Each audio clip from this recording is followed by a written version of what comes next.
Hello, welcome. Hey Judith, how are you doing? I'm good. Hi, Chris.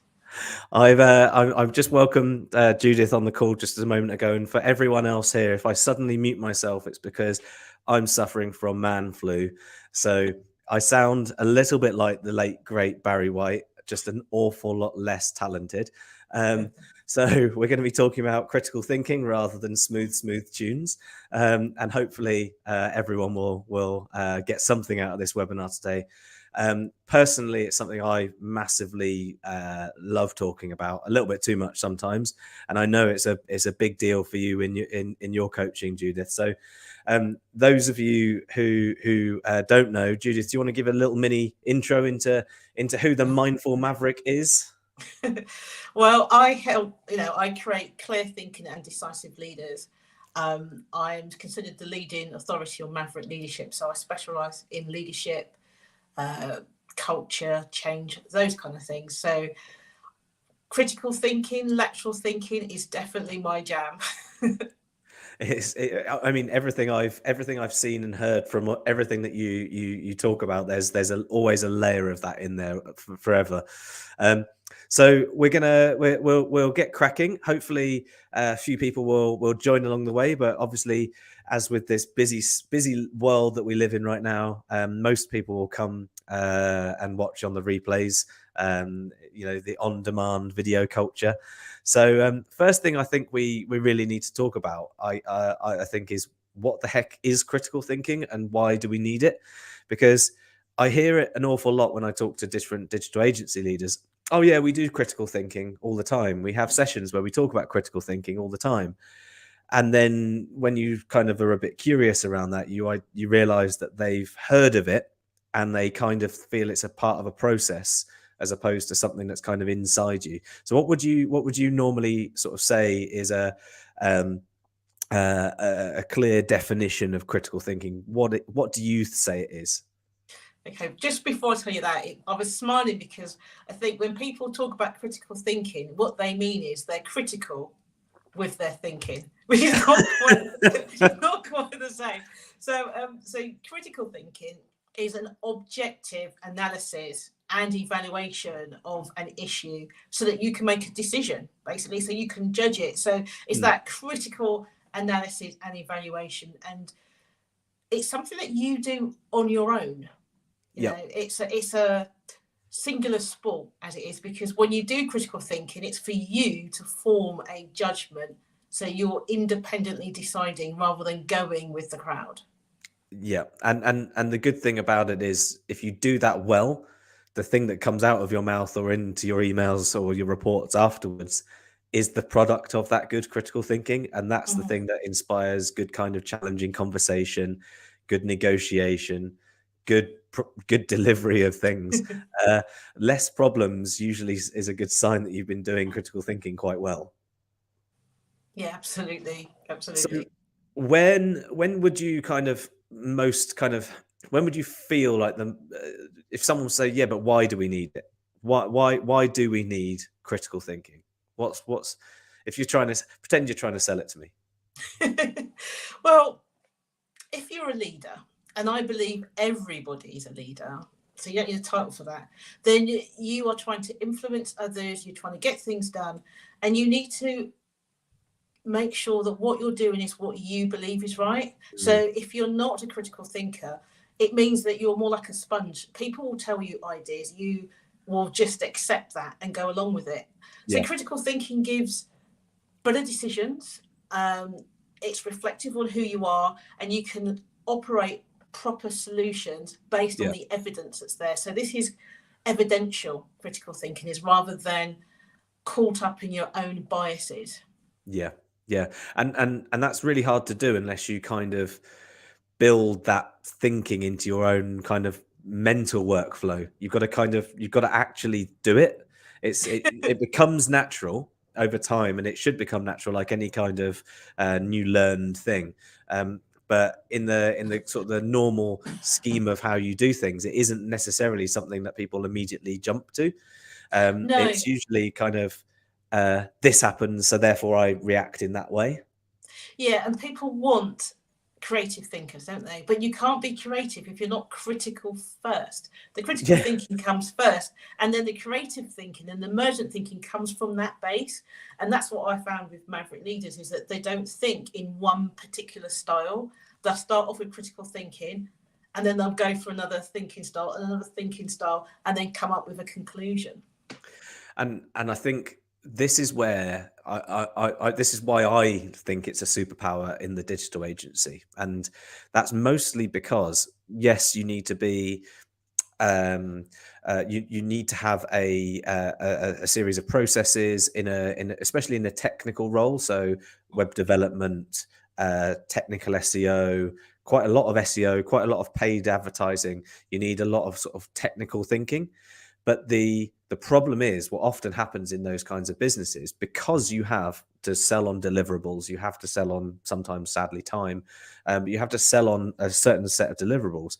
You end up in kind of like a process thinking. So it's kind of if this, then that. So I follow the process map, I follow the scope of work, I follow the checklist. But the critical thinking aspect is, it kind of comes before the process, during the process, and after the process, that you have to do as part of your deliverables. So that means that sometimes you can ask critical thinking questions of yourself during that process or before the process, which either means certain things don't need to get done, or some things get done in a different way than is in the scope of work. And you can stand up, put your hands up and say, I'm not going to do it this way because here's the evaluation that I've had after analyzing all of the data that this client might have. I don't need to do these 10 things this month. I need to do this one thing, which is going to move the needle much more. And in digital agencies, it's incredibly difficult to allow for this sort of thinking. And I find that once you get it moving inside teams, you start seeing a big impact of the people who think it and like it and people who don't. You know what? I think if more than anything, it's so key in digital agency, because if you think about the clients are paying a lot of money for something that appears to be magic, isn't it? Here's the money, and then it is basically, I've got new clients. How did that happen? Right? So sometimes the clients will have this great idea, or they'll say, this is what my thing is, this is where I'm different from everybody else. And if you're not doing critical thinking, you're going to be like a sponge and going, oh yeah, we'll just take that and I'll deliver this. But you're then delivering something that's not going to work. And whose fault is it? Well, it'd be yours, because they've paid thousands of pounds of money and you've not delivered what they've wanted. And that all comes back to, did you contract properly? I.e., I don't mean like a formal contract, but what is it that you want to do? Why do you want to do it? Where's the strategy for that? And then actually critically going, show me the evidence. Why does this happen? And actually doing that up front in the process before you do your critical path process will make a huge difference. So I think it's especially key for people that work in things like digital agency, where what they do is magic. So you need to... I reckon that anyone watching this now or in the future is going to love you, Judith, because they love being told what they do is magic. And it definitely is. And I'm sure your mum believes you as well. It's definitely magic. It's definitely not processes. It's I think when it comes into like the digital agency culture, it's not built for critical thinking. And that's part of the problem, you see.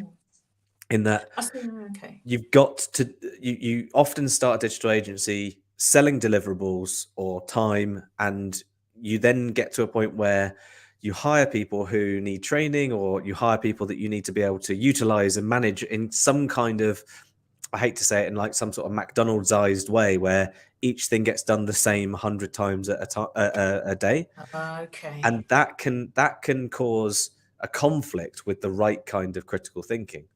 Now, there is a balance between these two things that I've found in the past that works quite well, and that's when it comes to deciding on which of the processes you follow. So you'll have things which will work, that should always be implemented, but they don't have to be implemented at the same time. It's kind of like a recipe for making a certain cake. The method for making a cake will almost always be the same, but the ingredients may be slightly different each time. And I think that in the digital agency kind of culture, the critical thinking that people typically will do all day, every day, hopefully, is the thing that decides which ingredients go into the cake. The cake becomes the recipe for the cake becomes the standard processes usually. Yeah, so the question there lies for me is where's the value add? So if everybody is following a set process, might Yeah. be unique to that agency, but it's fundamentally the same thing, then where's your value add, right? So This is if it. you have a client who wants to pick you over, A over B, what are you doing with them during that process? It's a Yeah. bit like, for me, I would imagine if I was going to hire a digital agency, I want them to be able to challenge my views, because and be clear and explain to me why my views doesn't make any sense or why I haven't been able to achieve what I want to achieve. And then when they tell me what their process is, I want to interrogate that and say, well, tell me, why will that work? How would that happen? And I think if you've got a client that doesn't do that anyway, I think you should tell them, because you're demonstrating that there's something that's happening beyond a process, because anyone can follow a process. I completely agree, and I think where the balance has to come in is the economics of how agencies run. And the economics of how an agency runs is that sadly you need a lot of people doing a lot of smaller, less high impact tasks, but you still need an awful lot of people doing those things. Those people are your future agency leaders, but they have to learn somehow. It's the equivalent of sweeping the floors in a factory. You eventually work your way up. Now, quite a lot of that work is if this, then that, do this thing, do it this way, methodically. It has to be done this way because that's part of, say, Google's webmaster guidelines from an SEO point of view, or the Google Ads terms and conditions, or review policies and guidelines. So you have to do things in certain ways, which means you need to processify. But it doesn't mean that for everything you have to do that. And then you can have that kind of pillar level or high quality level strategic parts that form why you're different as an agency. Yeah. They're the bits where you can have your own secret sauce and where you can deliver something a little bit more meaningful to the client. And oftentimes the strategy, if you don't have a critical thinking element inside you or inside your agency, that bit that adds value just becomes a templated strategy. So that's the bit where you're saying, how do you add value? And I think a lot of agencies struggle with that value add bit because of this. But also, I think you're totally right. But also, if your employees are critical thinkers, it means they're self-disciplined. Yeah, it means they self-correct in terms of their own thinking, and they're self-directed and self-motivated. So those type of individuals who are all of those things are only adding to the agency and adding to the client, because there's a huge risk if you're just following processes and you're not doing that self-directed, self-motivated bit, is that you're just plowing through and you're missing stuff, because those people who's doing it will notice, oh, hang on a second, when I did this, that SEO drove that behavior. Which is what wasn't expected. Let me interrogate that. Now I'm going to interrogate this, evaluate it, see what happens, and see what happens next. So I always like to say when I'm talking about critical thinking that curiosity didn't kill the cat, and in the sense that it's the curious questions you ask in here in your head that are the things that are the evaluative questions, the things that you usually, if you've had a lot of experience, can ask those evaluative questions yourself.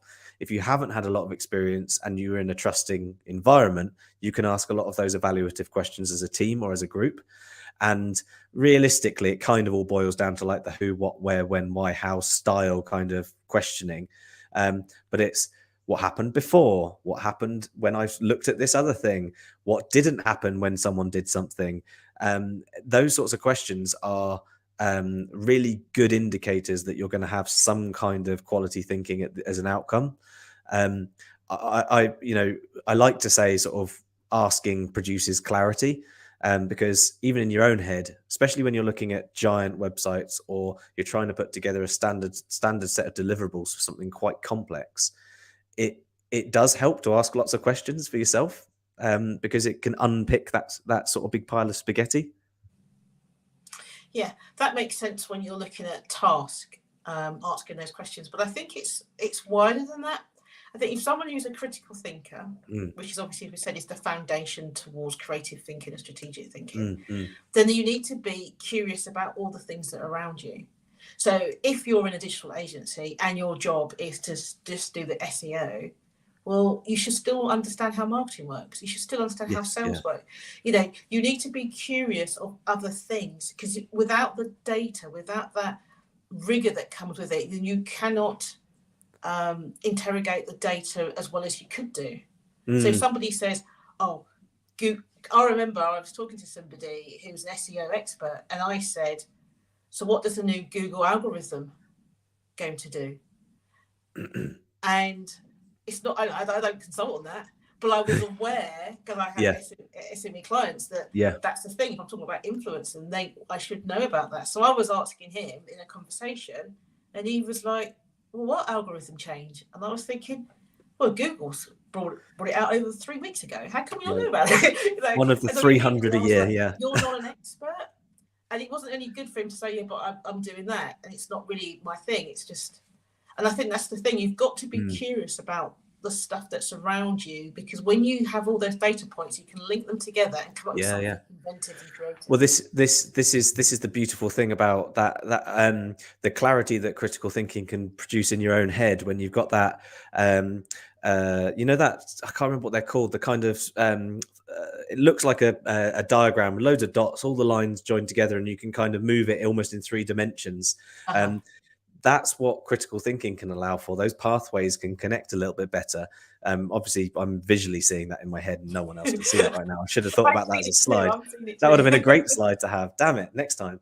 But I always think that kind of those dots that you're joining by having other areas of expertise or other areas of experience, they're the things which make this curiosity that make critical thinking even more beautiful, and that you don't get those bits without curiosity. It's also, if you're curious as a critical thinker, you're asking questions like, where did that come from? What's the source? Mm, What biases are there? Does this person have an agenda? You know, yeah, it's questions like those curious questions that yeah, enables you to evaluate properly when you're doing the critical thinking. So it's absolutely. not just taking things at face value, it's looking around that and saying, aha, how did you come to that conclusion? I Or if agree somebody's telling you completely. something, it's like, so where did you see that? I mean, it's a big Which should difference it if should you make see you it a hell of on. a lot more cynical as well. If you watch the news for 5 minutes and ask some critical thinking questions in your head. Yeah, it does. It's and I think that's the problem, is that people are so used to being critical with their thinking, they're not being open in critical thinking. And if you're open, you're quite clear with the agenda, and you're just searching to evaluate and to make your own decision as Yeah, to what's the right thing to do. And you can only do that if you understand the context of the challenge that is in front of you. And if you're not curious about that, then you're never going to solve it. And you've also got to be, the thing about critical thinkers is that it's a reflective thing. So you need to know about yourself. You know, do you have a particular bias in a certain way? You know, are you more drawn to this thing? Is certain sources more important to you? Because if you don't know yourself, how can you make objective, decision and if you don't know that? yeah, and I reckon that good critical thinkers know that other people also think this same way or slightly different, which means that you get a much better, nicer way of having a conversation with people, because even a challenge in from someone where they don't agree with you is a hell of a lot nicer to have if you know that they've applied similar levels of effort to their thinking. Mm-hmm. Hello, BB. Hey, I'll put you on screen as well, so you're famous now again. You're always famous, but I thought I'd put you on the Hello, screen for a BB. moment. But yeah, I think that if you remember that other people think, which is silly to say, but quite a lot of people go, "This is my idea. This is my thinking. Therefore, this must be it."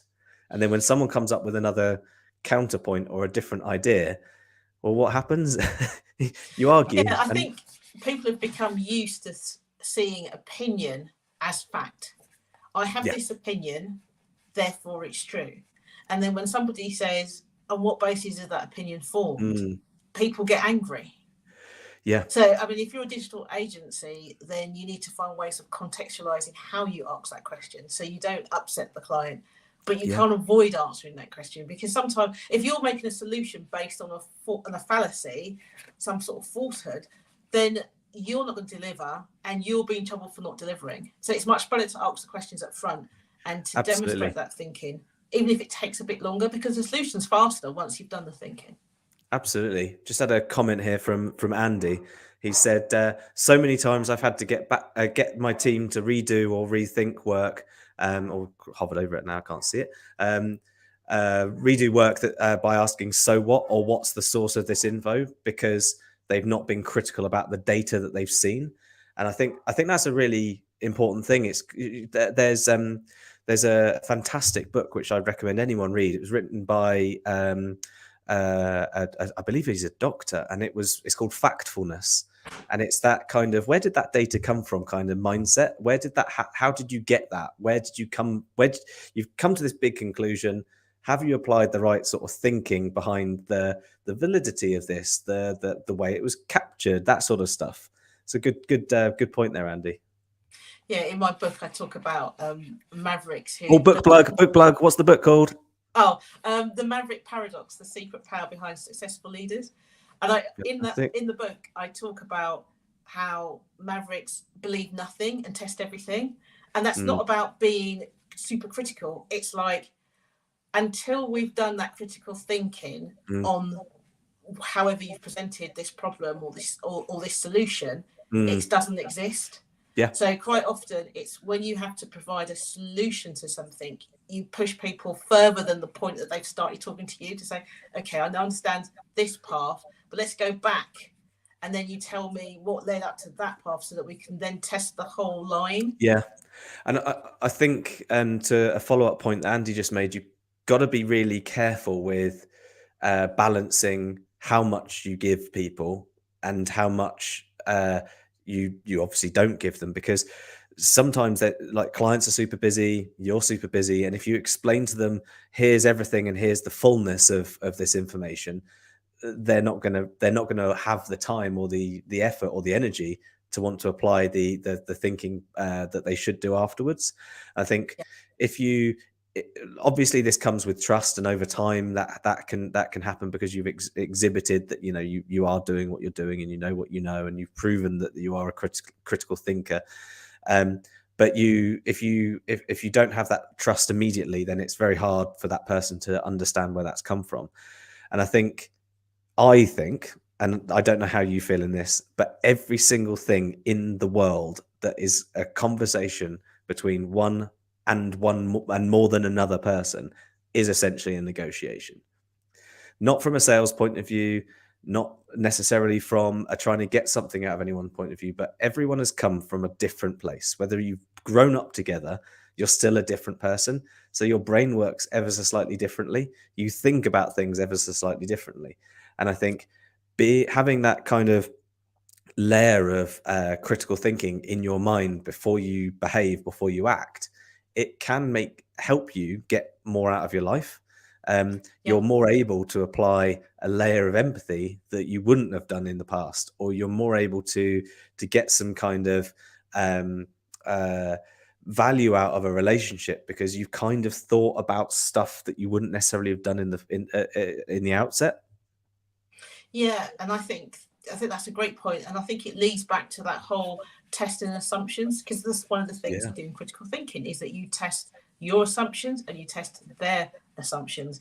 And the way we're talking makes it sound like it's some sort of robotic, evil kind of way, and that's not what we're saying, because we're saying test, it doesn't mean you're going to sit there with a checklist. It's just that you're going to say, what led to this thinking? Why do you think this, or how does that happen? And you use your tonality and your voice and your body language to show that you're not sitting there with a pen and going, right, no. That's the thing. And what I think happens quite well with very good critical thinkers is when you kind of realize that you're not necessarily right. You might have done all the good thinking up front, but there's a piece that's missing, and that other person has brought that to you. If you drag your heels and don't get with the program at that point, or kind of offer some kind of false commitment to going forwards in their direction, then you've wasted a hell of a lot of energy on both sides. And the whole point of negotiation isn't to have one winner; it's to have essentially no real loser. In that sense, when it's coming to people talking to each other, try not to lose, but don't try and win either. It's a good way to kind of think about this. Like it's just a Yeah, negotiation, but in a positive, ethical way. Got a yeah. question here from BB actually. Which modern philosopher is great to follow in terms of critical thinking? Hopefully, by modern you mean in the cosmological sense, because I can think of some Stoic philosophers from Greek history. Socrates, you mean? He's the Yeah, father of critical thinking, isn't he? yeah. I don't know. BB is the answer to that one. And my personal feeling on critical thinking is you go back to the very beginning, and it is Socrates. And I think that quite a lot of it's almost like whether that was written by him or not, or whether it was written by someone else, it is almost like the most reduced sort of element you can get to. But from a newness point of view, I'm not trying to plug your book again, Judith, but you literally have written the book on it, so I would recommend that you read Judith's book, BB. It's verging on philosophy if you take it that way, but I think the way that it's spoken is quite good, or written is quite good. Sorry, it's more, there's an applicable layer to it as much as anything else, if that makes sense. And I don't know anyone fun anymore, BB. You know that. Um, I've stopped being fun months and months ago. One of the things that you specifically brought up when we were talking the other day, Judith, was that you kind of got to have courage and also really have to work on evaluation. Do you want to talk about that for a moment? Yeah, I think especially now, especially the way the world is, where it's all driven by what the optics look like and who said what on social media, and the dirge of experts, because people don't want to listen to expertise because they might have cognitive dissonance. I think you need real courage to turn around and be a critical thinker, because to evaluate, to be critically thinking, it's more than one or two questions. It's a number of questions, and people can lose patience with that, or say you are Yeah. always being critical. Mm. And even if you contextualize, I mean, it goes away by saying, this is how I now talk about, I ask questions as a way of figuring out how things work. Yeah. It's a And you ask so I a lot talk of about questions. questions as a diagnostic tool. So I say, when I ask questions, it's a diagnostic tool. I'm trying to figure out Yeah. how to get to the point you want. So it's a diagnostic tool, and that helps. But I think you need courage, because people will not like you, especially if you worked in an organization where people go by feelings and instinct, and you start saying, yeah, but if we followed this path, how's that going to work? Or you read this report, but who is this person who wrote the report? People aren't going to love you for it in the beginning. So it takes courage to stand out there and say, no. Yeah. One thing I learned actually, and this, not to go back to the negotiation perspective too much, but there's a fantastic ex FBI negotiator called Chris Voss. I don't know if you've heard of him. He wrote a book called Never Split the Difference, I think it's called. And one thing that, yeah, there's one thing which I've learned from actually reading the articles on the Black Swan Group website is to kind of run through an accusation audit early on. So if you're worried about the questions and the evaluation that you might have to do on someone or something, and it's the early days of them knowing that this is how you behave, you can kind of run an accusation audit in a sense. It's like, look, I don't want to be that guy. I want to do the best, and you know that I'm here to do my best. I am sorry in advance if this is annoying, but it is coming from a good place. Please don't hate me. Here's my list of 50,000 questions. And then the worst thing they can do is agree with you that you are that guy at the end of it.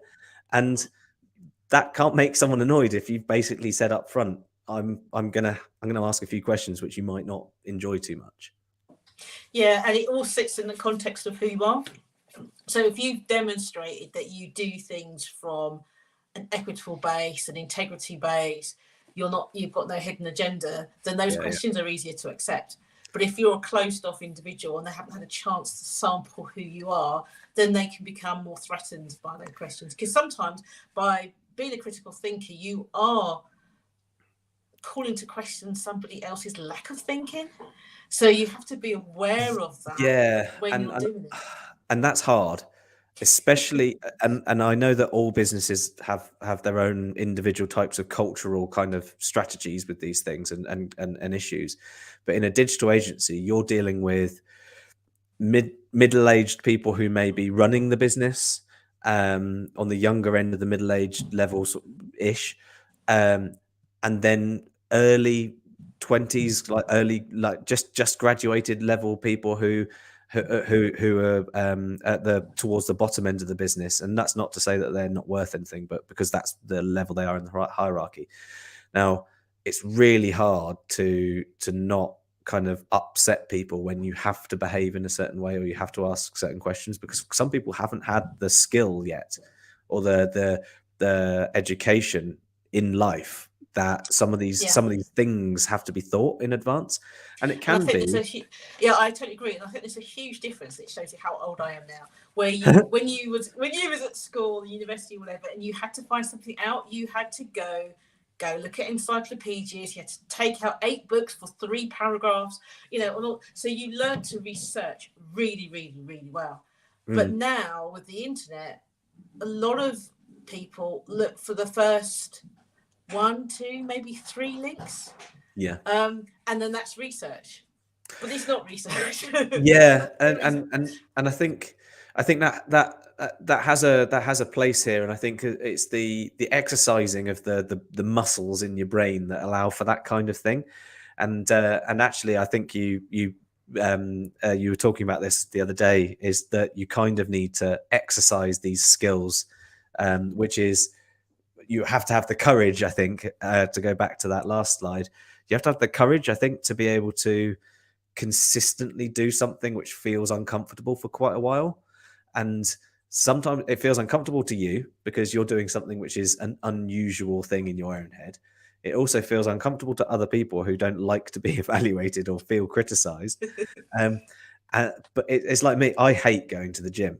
And I know that if I don't go, then I get creaky and feel old. I go there and I don't enjoy it, but the outcomes are making me feel more positive about going and being uncomfortable at the gym again. So exercising your brain is no different.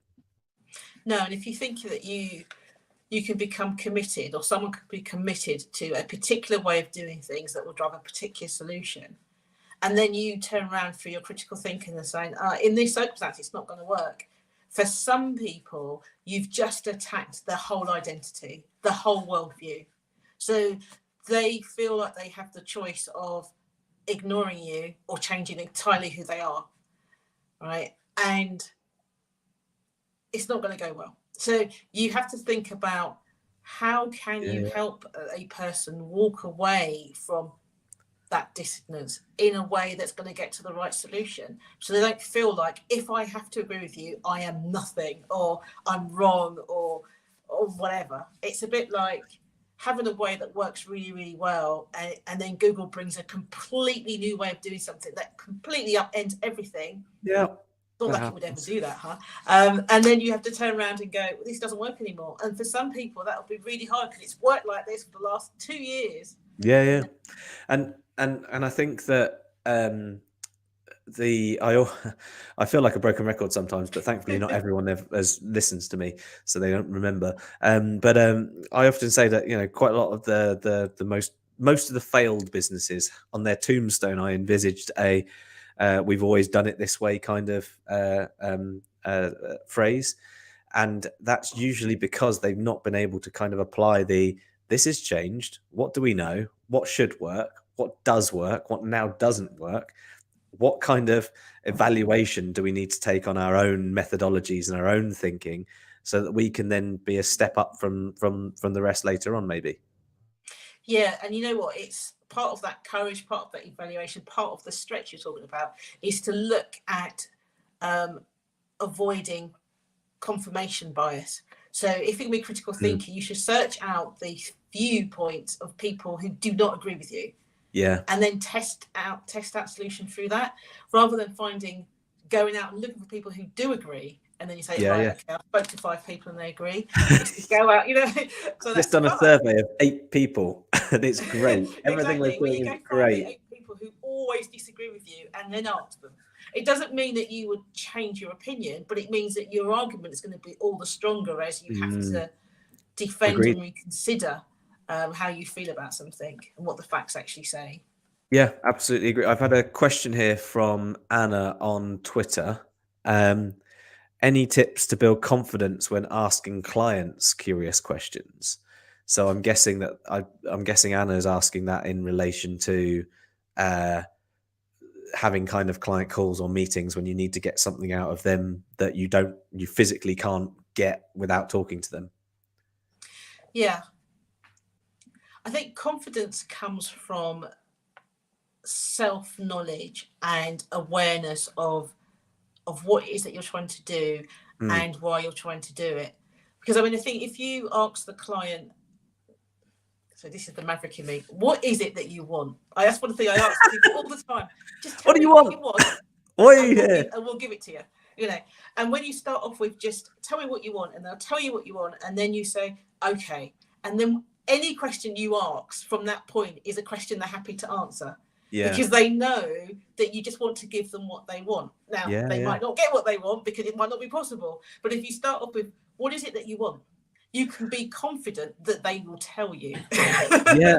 And I think to follow that up, I think with the confidence building part of that is that you can't get it wrong, because you'd have to you'd have had to pick to work with the most horrible client for them to beat you up mentally for asking a question which only helps ultimately get more for them. And fine, you might not be as confident as you, Judith, and go, what do you want? But you can ask it in a I wouldn't ask like that. Yeah, well, I hope not. You could ask it in a nicer way, along the lines of, in 1 year's time, when we're talking about reviewing this contract, what's going to make I used to say, if I come to the annual review with a bottle of champagne, what thing is it going to be that's going to pop that cork? And then they usually say it's 1,000 more leads or something else, whatever it might be. And that's the thing that you can then frame all of your other questions around, and it makes it less easy for them to be annoyed with lots of follow-up questions, because ultimately you don't know their business. You're not sitting at the desk with them all day, and you haven't got 20 years experience in whatever that company might well be. Yeah, and there's, as you said, there's lots of ways to soften that. What does success look like? What are the things that you're going to measure me on? As a digital agency, what's the most important things? Or how do you like to, a good question to ask clients is, how do you like to work with X, a consultant or an agency or whatever? Because then you can ask questions around those things, and people will have a lot of time to answer that because they know you're driving to what they want in the end. Yeah, I agree. And we've got one more here. I think some of these is coming from all sorts of different places. Martin, how do you suggest we practice these skills? Well, after you've learned them, I'm guessing you've learned them. If you haven't, we offer training at the OMG Centre. But how would you normally practice these? For me, I find myself kind of anything that I read that's news style, or anything that I see on social media, that there's because what questions to ask, you can see what's coming, but anything that kind of you think about a little more than you would have done at any point, in terms of, where did this come from? Why am I asking this question? Why am I asking the question? Well, I'm asking this question straight away. What's going on? I've got to find more out, and then maybe just keep asking questions in your head all the time. Be that 4-year-old version of you. Yeah, I think it's like splitting it down to yourself and the thing. So when it comes to yourself, you're asking questions like, what do I feel about this? Why does this bother me? What's missing? Why am I searching? So you're trying to find from yourself and to find out what bias is, and how you feel about things. And then the actual item, like say, a news report or something like that, is the same sort of thing that we've been talking about. It's like, what's missing? Where does it come from? If it comes from this newspaper and it's this side of the story, but this newspaper say that side of the story, what is it? And sometimes it might mean going back and looking at the newspapers and how they cover similar stories to get an idea. Is there an agenda? So a safe way to practice the skills is probably at home with the stuff that you've seen, engage with to begin with, and then when you're comfortable that you can answer those things, then try it out at work, try it out in meetings. And another really good question from Bibi, actually. She notices that a lot of people ask questions that aren't quite real questions. They're essentially an opinion which is masked as a question, like, why do you have such a stupid hat, for example. That's not asking about why you have a hat. So how would you define what like a pure question would be? Because I know the internet tells me every day that I've got loads of biases and I don't even know what they are. So how do I know if the question I'm asking is kind of a pure, honest, proper question? It's a really good question. I would say is if the question you're asking drives to the most honest answer from the other person, it's a pure question. If the question you're asking is to lead to them agreeing with you or your viewpoint or your solution, it's not a pure question. But if it's diagnostic to reach a point of understanding, it's more likely to be pure, I think. And I guess in a sense that means you have to apply that superpower of critical thinking in real time on your own thinking. You're kind of in the matrix, the inception of asking your own questions of your own questions before you actually ask those things. So does the answer to this question benefit me in the sense of the context that we're discussing this client call or whatever it might well be? So if we were about to have to do this webinar and you were wearing a stupid hat, I could say, why are you wearing a stupid hat? And that would have been a legitimate question because we're about to do a webinar. But that wouldn't have been a very legitimate question if it was Stupid Hat Day and I didn't know. I think that's good. I think if you're an active listener, i.e. you're listening to understand, not to be understood, and you're affirming the stuff, then your head is not full of additional, you're not listening for confirmation bias. You're actively engaged in the conversation to draw out what the other person is trying to tell you, so you understand it, and your follow-up questions is checking your understanding of what they're saying, and that keeps you more on the pure side of the questioning rather than I'm trying to. I guess if you're thinking of your questions as a marketing ploy, I want to funnel you into one set solution, then it's not pure. But if you want to open it up so you can totally understand what it is that they want, then it's more like if you're aware that you might not be able to provide a solution once you've asked the questions, but you still ask the questions, it's pure.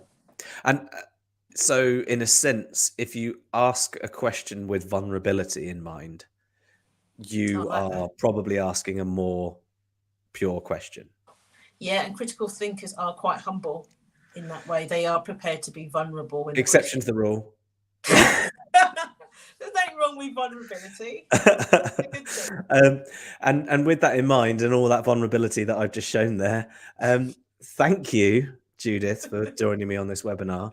You're welcome. This is one of my sort of favorite topics when it comes to agency stuff, because the juxtaposition between process and thinking, actual thinking and process, and I think that this is the sort of thing which, if you have started watching this now, bookmark it, come back, follow subscribe to the channel, because you're going to see loads more good webinars coming up.